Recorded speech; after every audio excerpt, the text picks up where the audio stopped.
গল্প শুরু করার আগে কিছু কথা বলতে চাই। আসলে ভাই, আমরা গল্প কার জন্য বানাই? আমরা মূলত আপনাদের জন্যই গল্প বানিয়ে থাকি। আর আমরাও কিন্তু চাই যে প্রত্যেকটা পাঠ খুব তাড়াতাড়ি আপনাদের মাঝে নিয়ে আসার জন্য। কিন্তু কেমনে আপনাদের মাঝে এত তাড়াতাড়ি গল্পটা আমরা নিয়ে আসবো আপনারাই বলেন। একটা গল্প লিখে আবার রেকর্ড করি, তারপর আপনাদের জন্য পাঠগুলো নিয়ে আসি। একটা গল্প মাইন্ড খাটাইয়া লিখলে কমসে কম এর সময় লাগবে 40 দিনের মতো। কিন্তু আমরা এত লেট করতাছি না, যতটুক লেখা হইতাছে ততটুক আপনাদের মাঝে নিয়ে আসতাছি। তো বেশি কথা না, এইটাই ভাই, আপনারা যদি উৎসাহ দেন তাহলেই আমি গল্পগুলো আপনাদের মাঝে খুব সহজে নিয়ে আসতে পারি। আর এইটাই, সবাইকে জানাই আমার পক্ষ থেকে অগ্রিম ঈদ মুবারক। তো অনেক তো কথা হইলো, তো গল্পটা কন্টিনিউ করা যাক। মেয়েটি তখন বলল, আমার নাম হলো মাইশা। সাইমন তখন বলল, নামটা খুব সুন্দর, আপনার নাম যেমন সুন্দর আপনি মানুষটাও তেমনই সুন্দর। মাইশা তখন বলল, হইছে হইছে, আর পাম দেওয়া লাগবো না। সাইমন কিছু বলতে যাবে তার আগে একটা লোক বলে উঠলো, ম্যাডাম আপনি এখানে?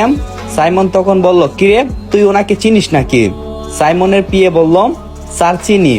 আপনি যখন রক্তের কথা বলছিলেন ওই আপুটাই রক্ত দিয়েছিল। তখন সাইমন বলল, আপনাকে অনেক অনেক ধন্যবাদ আপনি এভাবে পাশে থাকার জন্য। মাইশা তখন বলল, আরে এখানে ধন্যবাদের কি আছে? আমি একজন মানুষ হিসাবে একজন মানুষের পাশে দাঁড়াবো, এটাই হচ্ছে বড় কথা। সাইমন আরো কিছুক্ষণ মাইশার সাথে কথা বলল। তারপর সাইমন মাইশার দিকে একটা কাঠ এগিয়ে দিয়ে বলল, এই নিন, এটা আমার কাঠ, যদি কখনো আপনার প্রয়োজন মনে হয় তাহলে একটা কল করবেন। এই বলে সাইমন সেখান থেকে চলে যায়। মেয়েটিও তার বাসার উদ্দেশ্যে রওনা হলো। কিছুক্ষণ পরে সাইমনের ফোনে একটা কল আসলো।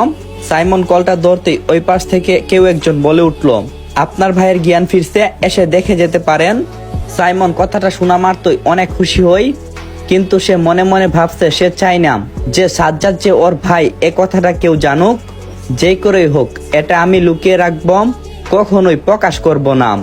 আপনারা হয়তো ভাবছেন কেন প্রকাশ করব না, তার একটাই কারণ, আমি জানি না আমি মানুষ হিসাবে কেমন, কিন্তু সমাজের চোখে আমি একজন অন্ধকার জগতের বাসিন্দা। ধরতে গেলে সবার কাছেই আমি খারাপ। আর সেই খারাপ হওয়ার কারণটা হলো আমি সবসময় অন্যায়ের প্রতিবাদ করি। আর এই নেশাটা আমার প্রতিটা শিরায় মিশে গেছে।